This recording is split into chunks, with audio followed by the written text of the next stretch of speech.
Khamenei মুছলমান আৰু Iran মুছলমান ৰাষ্ট্ৰ হয় হেতুকে তেওঁলোকে আনন্দ কৰি আছে না তাৰ ৰহস্য আন কিবা।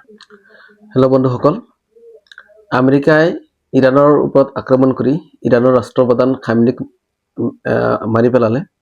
ইয়াৰ ফলত দেখা গৈ আছে যে আমাৰ ভাৰতবৰ্ষৰ একাংশই বিভিন্ন ধৰণৰ আনন্দ উল্লাস কৰা দেখা গৈ আছে, বিভিন্ন ধৰণৰ আনন্দৰ কমেণ্ট বা বিভিন্ন ধৰণৰ আনন্দৰ পোষ্ট দেখা গৈ আছে। আচলতে আমি এই যে খামেনিৰ মৃত্যুৰ পাছত যে আমি ইমান আনন্দ পাই আছো বা ইমান ফূৰ্তি পাইছো, ইয়াৰ মূলত কাৰণ কি আমি আচলতে ধৰিব পৰা নাই। ইৰাণ আগৰ পৰাই যে ভাৰতৰ বন্ধু আছিলে এই কথা আমি বহুতেই নাজানো। মধ্যপ্ৰাচ্যৰ ভিতৰত এটাই ৰাষ্ট্ৰ আছিল, সেইটো হ'ল ইৰাণ, যিয়ে আমেৰিকাৰ বিৰুদ্ধে সদায় থিয় দি আছিলে, যিয়ে আমেৰিকাৰ বসতি কেতিয়াও স্বীকাৰ কৰা নাছিলে। যাৰ ফলস্বৰূপে কি হৈছিল, আমাৰ ইণ্ডিয়াৰ ক্ষেত্ৰত বাণিজ্যিক এটা ভাল সম্পৰ্ক সদায় ইৰাণৰ লগত চলি আহিছিলে। আমি ক্ৰুড অইল যিবিলাক কিনিছিলো আমি সদায় ইৰাণৰ লগত আমি টকাৰ বিনিময়ত কিনিব পাৰিছিলো, কিন্তু আমি আন ৰাষ্ট্ৰৰ লগত বা আমি আমেৰিকাৰ পৰা কি কৰিব লাগিছিল, আমাৰ ডলাৰৰ বিনিময়ত ক্ৰুড অইল কিনিব লগা হৈছিল। কিন্তু যদি আমি ইৰাণৰ লগত কিনো তেতিয়া কিন্তু আমি ডাইৰেক্ট ৰুপিৰ সলনি আমি ক্ৰুড অইল কিনিব পাৰিছিলো।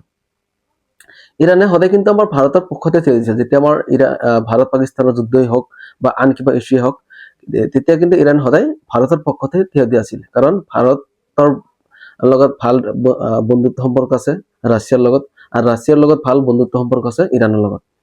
ইৰাণৰ যি ক্ৰুড অইল ৰাছিয়াই কিনিছিলে, ৰাছিয়াৰ পৰা আমি কিনিছিলো, এনেকৈ এটা ভাল বাণিজ্যিক সম্পৰ্ক আমি ইৰাণৰ লগত অতদিনে চলি আহিছিলে। কিন্তু আজিৰ ডেটত ভাৰতৰ একাংশই যে আনন্দ উল্লাস কৰি আছে, তেওঁলোকে বা কিয় কৰি আছে নাজানো। আচলতে খামেনি মুছলমান আৰু ইৰাণ মুছলমান ৰাষ্ট্ৰ হয় হেতুকে তেওঁলোকে আনন্দ কৰি আছে না তাৰ ৰহস্য আন কিবা। আমেৰিকা কেতিয়াও ভাৰতৰ বন্ধু নাছিলে, আজিও নহয়, আৰু ভৱিষ্যতত যে হ'ব সেয়াও নহয়। অলপ কেইদিন আগতে যে আমাৰ ভাৰত পাকিস্তানৰ মাজত যুদ্ধ হৈছিলে, সেই যুদ্ধতো কিন্তু পাকিস্তানৰ পক্ষতে আমেৰিকাই থিয় দিছিলে। সেই কথা আমি আজিৰ ডেটো পাহৰি গৈছো।